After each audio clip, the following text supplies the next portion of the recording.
Sindicalismo. Arte. Cultura. Actualidad. Tecnología. Pedagogía. Educación. Las expresiones de vida con que se construye Colombia tienen un punto semanal de encuentro. La violencia es el último refugio del incompetente. Isaac Asimov. Buenos días, bienvenidos a Encuentro, el programa institucional de FECODE. Hoy es 26 de noviembre y a continuación les vamos a presentar toda la información que en materia educativa, política y sindical se ha desarrollado en el transcurso de la semana. Aquí un avance. Gobierno Nacional continúa en deuda con el presupuesto de las universidades públicas del país. Central Unitaria de Trabajadores conmemoró 30 años de lucha sindical en defensa de los derechos de los trabajadores. Gobierno Nacional y FARC firmaron el acuerdo de paz definitivo que permitirá terminar con más de 52 años de conflicto. Hoy nos encontramos desde las instalaciones de la Quinta de Bolívar, aquí en la capital de la República. La invitación para que ahora que llegan las vacaciones puedan compartir en familia y se apropien de la historia de nuestro país en este recinto maravilloso. Mi nombre es Omaira Morales, aquí inicia Encuentro. La universidad pública en nuestro país se cae literalmente a pedazos. Así lo evidencia la infraestructura del campus universitario de la Universidad Nacional aquí en Bogotá. Si eso pasa en una de las universidades de mayor reconocimiento nacional e internacional, ¿qué pasa con el resto? Estudiantes de la Universidad Nacional en riesgo, y no es por la calidad de la educación. Todo obedece al pésimo estado en que se encuentra la infraestructura física en buena parte de los edificios que se han venido desplomando. Frente al tema de los edificios, pues a lo que no se le hace mantenimiento, pues se cae. Hoy de los más de 150 edificios que tiene la universidad, 71 presentan algún grado de vulnerabilidad, 21 tienen alto grado de vulnerabilidad. Una crisis que pone en riesgo a los estudiantes sin que el gobierno nacional y las directivas de la universidad den una solución que le garantice a los universitarios el derecho a una educación de calidad, como lo promulga el Ministerio de Educación. Han caído los techos de varias facultades, la Facultad de Derecho es una de ellas, el taller de maderas de la Escuela de Artes es otra, en veterinaria también se nos cayó el techo hace más o menos 6 meses, entonces es un problema recurrente en varios edificios y las clases siguen viendo en los mismos edificios porque pues no contamos con la infraestructura suficiente para desplazar los estudiantes hacia otros lugares o para reponer clases en otros espacios. La reestructuración de la planta física de las 8 sedes de la universidad tiene un costo aproximado de 80.000 millones de pesos y a la fecha el poco dinero que el gobierno le ha entregado a la universidad parece haberse esfumado. La universidad se ha demorado y el gobierno nacional también en darle solución a ese tema, pero no entiendo por qué de verdad no se ha actuado rápidamente. La Universidad Nacional lleva 130 años al servicio de los jóvenes del país. Hoy, los estudiantes parecen estar condenados a ver cómo el campus universitario se cae sin que el Ministerio y el Gobierno Nacional den una pronta solución. La ministra de Educación preside el Consejo Superior de la Universidad y estrechamente conoce pues qué es lo que nos está pasando. Sobre el papel, los objetivos del gobierno nacional son interesantes. Colombia la más educada en 2025 y pertenecer al club de los países más ricos es un privilegio. Pero mientras la educación se mantenga sin el presupuesto necesario, las cifras de desempleo se continúen maquillando y los tributos aumenten y asfixien a los más pobres, el club de los más ricos en Colombia seguirá aumentando su capital. Cerca de 45.000 egresados de trabajo social junto con los 1.000 que anualmente salen de las universidades públicas y privadas rechazan de manera tajante la decisión del DANE y el Ministerio de Educación de reducir su campo de acción desde lo laboral y académico al sector de bienestar y salud. Rechazo total generó en los cerca de 45.000 egresados y 1.000 estudiantes que salen al año en el país de trabajo social. La circular 79 del 2015 del Ministerio de Educación y la resolución 776 del DANE que ubica y restringe el campo de acción del trabajo social a las ciencias de la salud y al escenario del bienestar, desconociendo el contexto histórico y de impacto de esta profesión en Colombia desde la humanística y las ciencias sociales. Esto surge a partir de una resolución que es emitida por el DANE y que después es adoptada por el Ministerio de Educación, donde se acogen a una clasificación internacional normalizada CINE proferida por la UNESCO, en la cual agrupan las profesiones de manera distinta a la que venimos trabajando. Ubican a trabajo social, sale de la sala o del campo de ciencias sociales y ahora lo movilizan hacia salud y bienestar. Entonces eso tiene unas implicaciones de todo orden que no hacen honor ni mérito al desarrollo histórico y epistemológico del trabajo social. Este desconocimiento del quehacer profesional conduce al trabajo social a un nivel técnico, operativo, asistencial que responde a los estándares internacionales que imponen, pasando por encima de la historia y el contexto de la profesión en el país. Eso implica en las posiciones futuras que la formación de los trabajadores sociales tenga como énfasis uno de los escenarios en los que hoy el ejercicio profesional se da. No es el centro, y la formación fundamental del trabajo social ha estado alrededor de las ciencias humanas y las ciencias sociales. Todo el avance de la política pública, el avance sobre los problemas sociales, el avance sobre los temas pedagógicos rondan la formación del trabajador social. Esto tiene unas implicaciones académicas y en el orden laboral que no fue consultado. Digamos que esto responde a unas dinámicas del gobierno para ajustarse a estándares internacionales sin tener en cuenta las particularidades del país, de Latinoamérica y de Colombia. Los profesionales destacan que la dimensión de la salud ha sido un campo de acción, pero reducirlo al ámbito sociosanitario implica invisibilizar los múltiples espacios de intervención que por años han mejorado, asistido y dignificado a la población. Esta semana se movilizaron y se declararon en alerta a los estudiantes porque anuncian que no van a permitir que los intereses foráneos y económicos acaben con la tradición y la historia del trabajo social. En un tiempo récord, el Congreso de la República deberá, antes de que termine el 2016, sacar avante el articulado de la nefasta y retardataria reforma tributaria. Una carrera contra el reloj, así se encuentra la aprobación de la reforma tributaria presentada por el Gobierno Nacional. El aumento de los impuestos existentes más la creación de nuevos tributos serán aprobados en el menor tiempo. Comisiones conjuntas, ese es un trámite de urgencia, se llama legalmente, que es un trámite rápido, fast track. Se reúnen las comisiones conjuntas, Cámara y Senado, discuten y aprueban. Un camino rápido y fácil. Luego de las comisiones conjuntas irá por separado a Cámara y Senado, donde se darán las discusiones y se darán las objeciones a que haya lugar. Todo esto en un plazo no mayor a 15 días. Si de recaudar y obligar a tributar a más colombianos se trata, el gobierno es experto. Así lo evidencia la reforma tributaria más veloz de los últimos 20 años. Diferencias entre lo que aprobó Cámara y lo que aprobó Senado, se integra una comisión que se llama de conciliación, que prácticamente se pone de acuerdo cuál artículo queda, si el de Cámara o el que aprobó Senado, y otra vez vuelve a plenaria y en las plenarias le dan pupitre al informe de la comisión accidental y queda aprobada la reforma tributaria. La reforma ya tiene sus ponentes, quienes han realizado 4 foros en diferentes ciudades del país. Se espera que la comisión conjunta pueda discutir el texto lo antes posible con los ajustes planteados.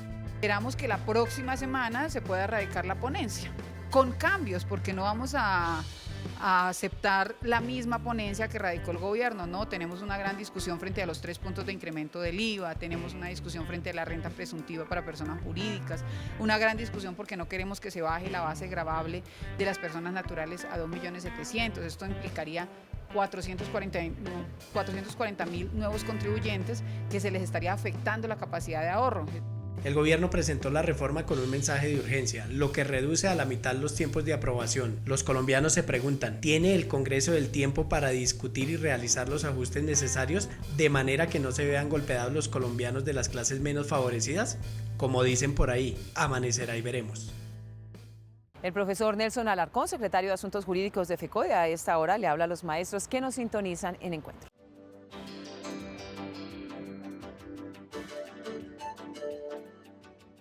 Muy buenos días, un saludo muy cordial y fraternal al magisterio colombiano.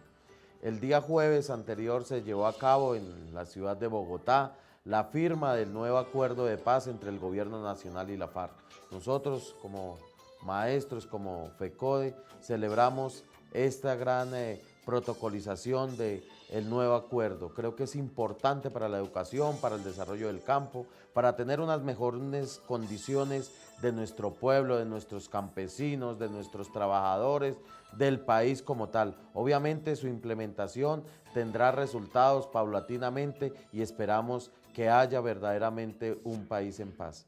En segundo lugar, queremos hacer el llamado de atención desde acá al gobierno nacional, al viceministro de Educación, que por favor se cumplan los diferentes acuerdos frente a la Comisión Técnico-Jurídica, ya que hoy en algunos acuerdos que se han avanzado frente a la modificación del decreto 915 no se han expedido los actos administrativos correspondientes para que se efectúe estos acuerdos que se han realizado, como es de bajar los puntajes mejor para el nuevo ingreso a la carrera docente, pasar de 70 a 60 para el caso de los docentes y de 80 a 70 para el caso de los directivos docentes. Y en segunda instancia el acuerdo que también habíamos concertado con el gobierno nacional en lo que tiene que ver con quitar el requisito del año de experiencia para los compañeros docentes que aspiran a ser rectores, en la experiencia en el tema de administración o dirección en planeación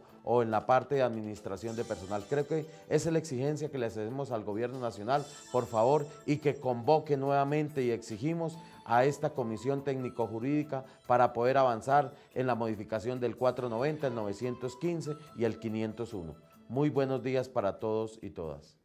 Y el pasado 23 de noviembre, la Central Unitaria de Trabajadores CUT conmemoró 30 años de su fundación en pro del beneficio y la restitución de los derechos de los trabajadores del país.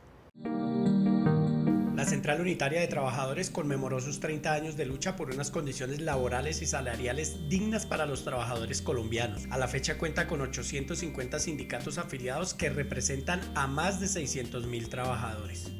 CUT ha soportado el asesinato de 3.000 sindicalistas, los cuales han estado impunes, pero actualmente continúa la política antisindical por parte del sector empresarial.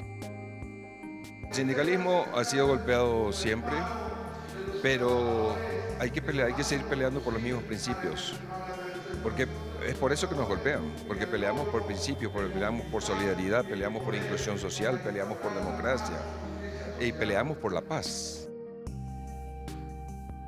El movimiento sindical colombiano ha luchado por mantener unas convenciones colectivas de trabajo fruto y producto de la negociación colectiva que se hacen en las organizaciones sindicales y aún persisten, y hay convenciones colectivas con derechos bastante importantes y significativos para los trabajadores. Temas como mantener unas condiciones de acceso a la vivienda mediante préstamos o mediante algunos subsidios para la vivienda son algunos de los elementos importantes. Un escenario que permitió conmemorar el Día Internacional de la No Violencia contra la Mujer. En los últimos días, maestras asesinadas, maestras acosadas y maltratadas por los estudiantes, maestras como rectoras que han sido también asesinadas, mujeres trabajadoras que hoy en día reciben varios atropellos, varias violaciones a sus derechos o acosos sexuales o acosos laborales. En el marco de la conmemoración de los 30 años de la fundación de la Central Unitaria de Trabajadores CUT, se llevó a cabo la Junta Nacional, en la que se dejaron tareas, estrategias y conclusiones importantes a desarrollar.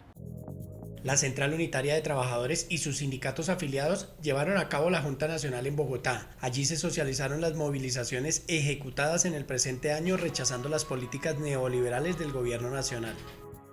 El balance es positivo en algunas regiones del país, como en Antioquia, como en Risaralda, como en el Quindío, en fin, en varias regiones del país, pero también supremamente preocupante en otro importante número de regiones del país. La difícil situación económica, política y social por la que atraviesa el país fueron temas de análisis por la agremiación sindical. Estamos insistiendo en el trabajo conjunto con todas las organizaciones sociales con quien hicimos un esfuerzo para movilizarnos este año a partir del mes de marzo. Y ese esfuerzo consiste en que mantengamos la dinámica para seguir cohesionándonos fuertemente, dar una sola respuesta de movilización, de concentración en las plazas públicas. Hoy ningún sector de la economía se salva de la crisis que tiene de muerte lenta a los colombianos de las clases menos favorecidas. Prueba de ello es la reforma tributaria que será aprobada por el Congreso en menos de 20 días. Perspectivas económicas del país para el año entrante van a ser supremamente delicadas para la clase trabajadora y para el pueblo en general por la aplicación de la reforma tributaria, que es absolutamente desbalanceada, castigando a los menos favorecidos en este país y priorizando los intereses de los grandes ricos y de las multinacionales. La CUT rechaza el asesinato de los líderes sindicales y la persecución que se tiene contra el sindicalismo. Asimismo, le exige al gobierno y a las autoridades garantías que permitan ejercer el libre derecho sindical. La jornada finalizó con el respaldo total a la firma del nuevo acuerdo de paz, al igual que se exige la refrendación e implementación inmediata. El profesor Ober Dorado, secretario de Asuntos Gremiales y Cooperativos de FECODE, a esta hora le habla a los y a las maestras colombianas.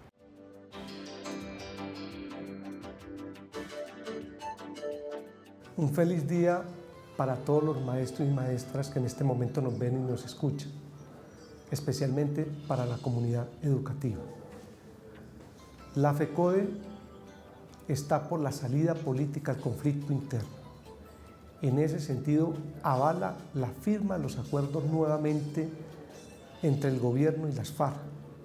Estamos porque efectivamente en el país haya paz con justicia social, que para nosotros los maestros y maestras es verdad, justicia, reparación y no repetición. Implica que se proteja la vida de todos los ciudadanos del país y la vida de los maestros y maestras.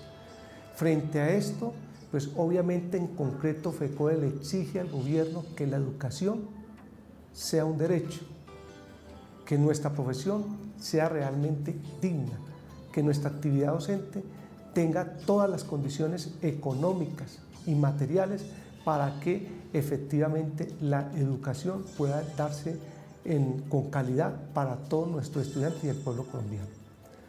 Frente a la arremetida que viene dando el gobierno con las diferentes normatividades como la 501, 490 y 915 del 2016, vemos una mayor profundización en el tema del control ideológico y político del maestro y la maestra. Estamos percibiendo también todo un andamiaje frente al proceso de racionalización del gasto público en educación y obviamente una mayor flexibilización de tipo laboral para los docentes. Frente a esto, FECODE toma medidas de actuar frente al gobierno y estará al centro en el pliego de peticiones que se presentará en el año 2017. Sabemos como FECODE que la única posibilidad de parar esta ofensiva es con la movilización y con la lucha. Y estamos a puertas de iniciar una de las negociaciones más importantes para los trabajadores, que de manera tripartita, con la participación del gobierno, los empresarios y las centrales obreras, se determine el incremento salarial para el 2017. El salario mínimo en Colombia ha perdido 5 puntos en los últimos 8 años, así lo manifiesta la Central Unitaria de Trabajadores. Por ello irán a la mesa de negociaciones con una propuesta de aumento del 14%. Este año la inflación va a estar bordeando el 6,5%. Segundo, un estudio de la Universidad de los Andes dice que de aprobarse la reforma tributaria, esta impactaría entre el 3 y el 4% la inflación del año entrante. Es decir, que aquí ya estamos con el 10%. En tercera instancia hay que recordar que este año el salario mínimo se incrementó cerca de un punto menos que la inflación para los sectores que ganan el salario mínimo, ya estaríamos hablando del 11%, y en cuarta instancia necesitamos recuperar el poder adquisitivo perdido en los últimos años. Por tal razón, la CUT solicitará el 14% de incremento salarial en el mínimo para el año 2017. El aumento del salario mínimo para este año estuvo por debajo de la inflación causada, un golpe al bolsillo de los colombianos que redujo su poder adquisitivo. Ahora con la reforma tributaria tendrá un mayor impacto y agudiza la crisis económica que vive el país. Pese a esto, los empresarios del país se presentarán con un aumento que no va a superar el 7%. La alianza entre el capital y el Estado se hace evidente y se impone al final de la negociación las posiciones de ambos bandos. La Asociación Nacional de Instituciones Financieras sostiene que el aumento del salario mínimo para el próximo año no debe ser superior al 6.3%, aumento que sigue las recomendaciones de la OCDE y que busca beneficiar a los empresarios del país desconociendo las necesidades que tienen los colombianos. A las recomendaciones de la OCDE, el gobierno aplica la ley del embudo, lo angosto para los trabajadores, para los estudiantes, para los pobres de Colombia. Propuestas promovidas por intereses políticos y empresariales que frenan el poder adquisitivo de la población nacional. Así se evidenció en el presente año cuando la inflación en menos de 2 meses absorbió el aumento.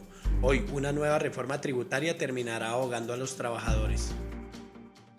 A unas cuadras del Congreso de la República, el pasado jueves aquí en Bogotá, Gobierno y FARC firmaron por segunda vez el acuerdo de cese de hostilidades. Ahora el balón le pasa al terreno de los parlamentarios, quienes serán los encargados de refrendar e iniciar el proceso de implementación del mismo. ¿Cómo así que el Congreso es legítimo para explicar leyes, elegir magistrados, procurador, defensor del pueblo y no para refrendar el acuerdo de paz? Así reflexionó Alejo Vargas, director del Centro de Pensamiento y Seguimiento al Proceso de Paz.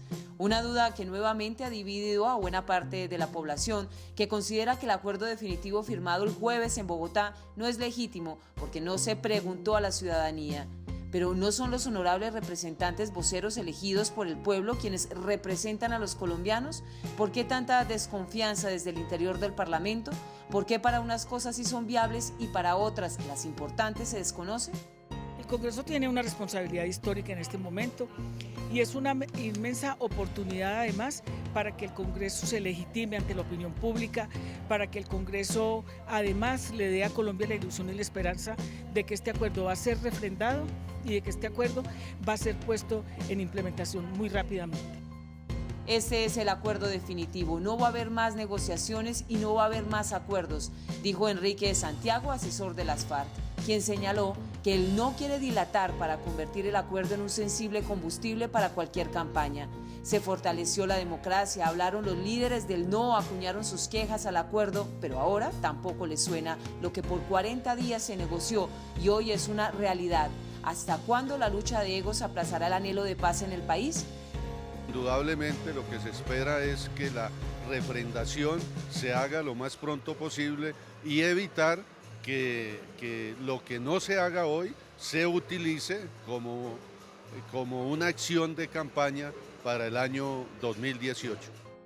Lo cierto es que firmado el acuerdo le corresponderá al Congreso jugarse una de las cartas más importantes, cumplirle al cronograma, aunque el 2016 esté agonizando, y hacer realidad desde la legitimidad de las votaciones democráticas que lo sentaron en sus curules, uno de los acuerdos de un documento negociado, refrendado, derrotado, pero resucitado por la voluntad de un país.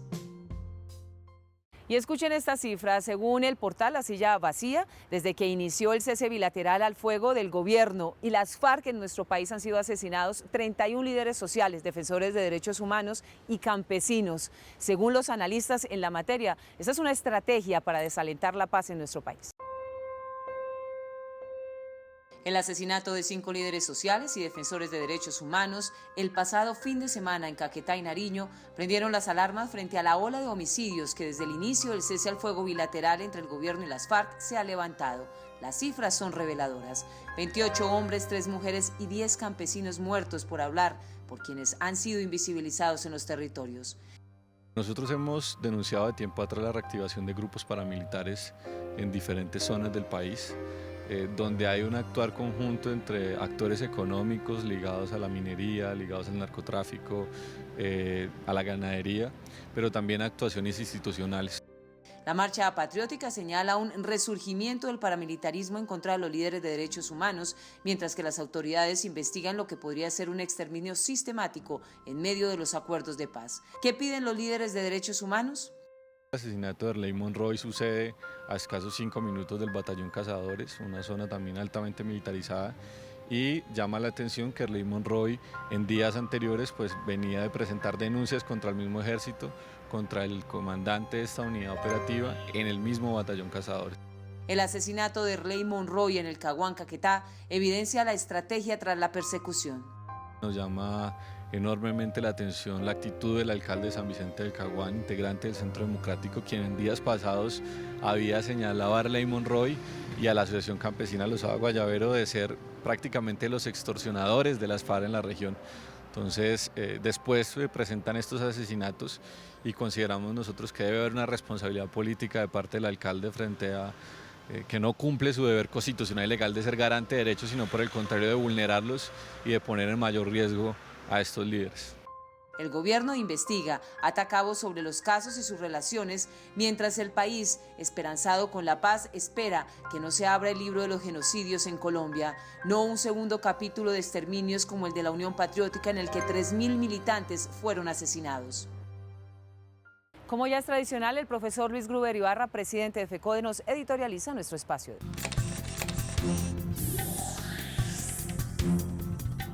Un saludo fraterno a todos los trabajadores de la educación y en particular al magisterio colombiano. Esta semana ha tenido gran repercusión una noticia: el saqueo de los recursos nuestros, de nuestro Fondo Nacional de Prestaciones, por una situación que se presentó en el departamento de Córdoba. Este tema aparece como si fuera novedoso.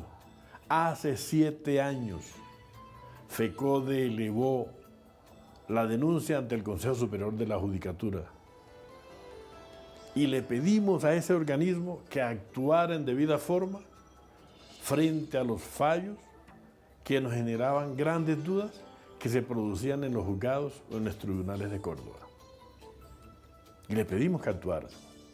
Pero también la Comisión Sexta del Congreso de la República generó un debate sobre el tema donde la ministra tuvo que comparecer y allí dirigentes del magisterio de ese entonces asumieron la denuncia. Hoy decimos que este tema que tiene 7 años, hoy se revive o se retoma.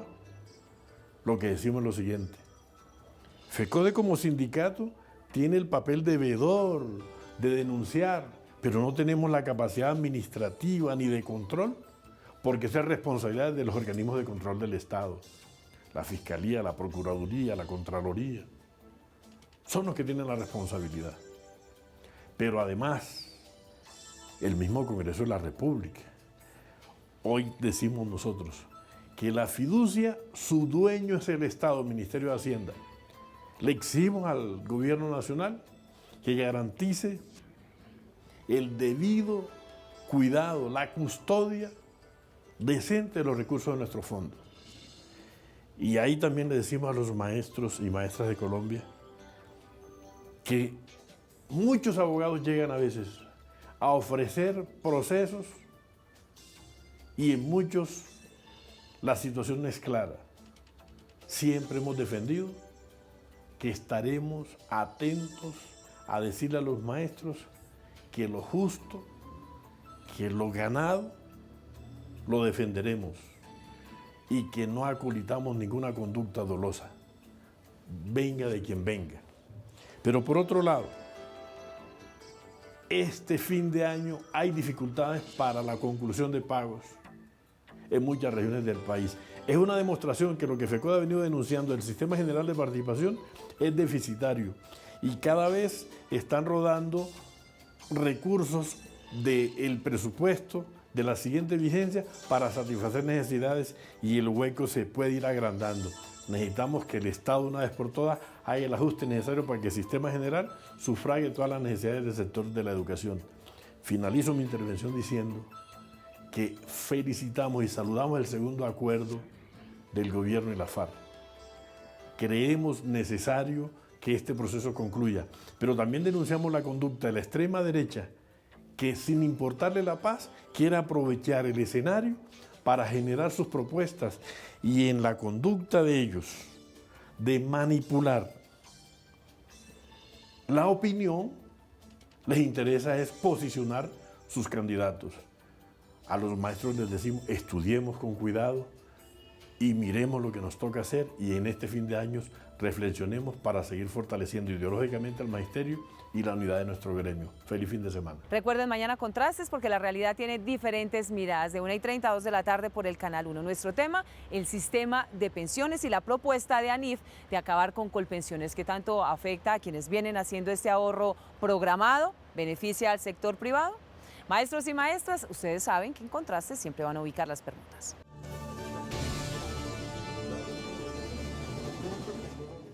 Ustedes y nosotros tenemos una cita habitual todos los sábados de 7 a 7:30 de la mañana por el Canal 1 en Encuentro, el programa institucional de FECODE. La invitación, la de siempre, para que visiten nuestra página web www.fecode.edu.co, que estén pendientes de las redes sociales. Ya saben que si quieren interactuar con la oficina de prensa lo pueden hacer a través del WhatsApp 310-673-9655. Gracias por su compañía, nos vemos en 8 días. Hasta luego. Arte. Cultura.